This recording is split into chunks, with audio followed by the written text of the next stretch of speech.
राजस्थान की राजनीति में तेजी से उभर रही भारत आदिवासी पार्टी और उनके तेज तर्रार सांसद राजकुमार रोत के बढ़ते दबदबे ने प्रदेश के बड़े बड़े सियासी धुरंधरों की नींद उड़ा रखी है।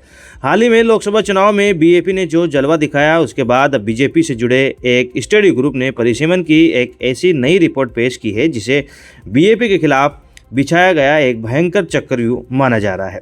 इस रिपोर्ट में राजस्थान की लोकसभा सीटें 25 से बढ़ाकर 37 करने का प्रस्ताव है, लेकिन असली खेल आदिवासी बेल्ट यानी एसटी सीटों के आरक्षण और सीमाओं में किया गया है।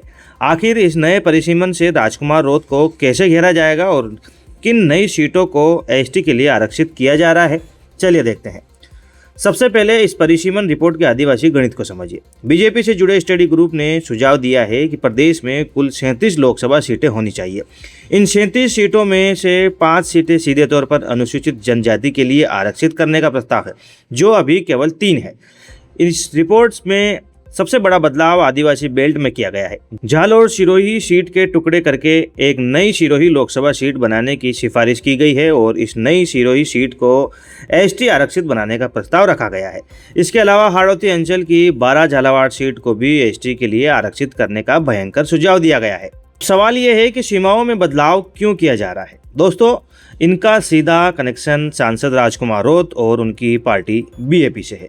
रिपोर्ट में डूंगरपुर सीट की सीमाओं में फेरबदल करते हुए इसमें सलूम्बर विधानसभा को शामिल करने का सुझाव दिया गया है।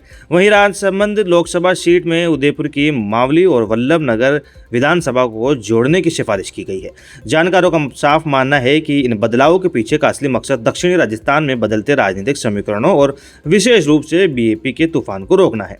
इन विधानसभाओं को इधर से उधर करके आदिवासी वोटर के ध्रुवीकरण को तोड़ने की रणनीति बनाई गई है। दोस्तों, पहले जब प्रधानमंत्री आर्थिक सलाहकार परिषद की रिपोर्ट आई थी तब 38 सीटें करने की बात थी, लेकिन उसमें बड़े नेताओं की सीटों को छोड़ने से बचा गया था। लेकिन इस नई रिपोर्ट में आदिवासी बेल्ट की हर बड़ी सीट का नक्शा बदल दिया है। हालांकि आपको बता दें कि यह अभी परिसीमन आयोग का अंतिम फैसला नहीं है, बल्कि एक स्टडी ग्रुप की कड़क सिफारिश है।